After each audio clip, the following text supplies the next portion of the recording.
As usual, obviously, we get the benefit of having a low-cost base sitting in the Middle East, sitting in Abu Dhabi, Egypt, and Algeria. Low also logistical distances. It gives us that resilience to be able to deal with volatility. But I have to say, both on the ammonia and urea side now, we're witnessing quite strong pricing. The volatility is dealing with things like tariffs, what's happening around Iran in the last week or two. It's a major exporter of ammonia and urea.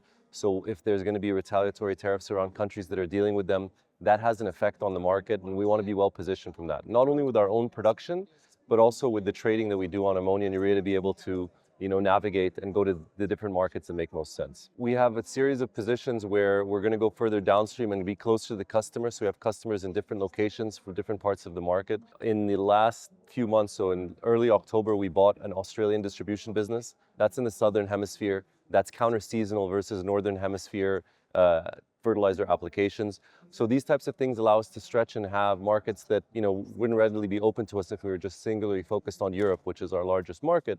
We have the ability to kind of flex between both of those. So we're actually doing quite well. We gave an update to the Investor Majlis last October of how we were doing on our strategic roadmap that we just set out 5 months earlier in May.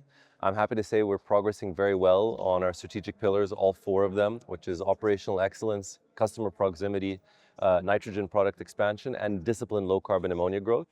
Here in Abu Dhabi Sustainability Week, low carbon ammonia growth is obviously one of the most relevant ones, and discipline being the key word.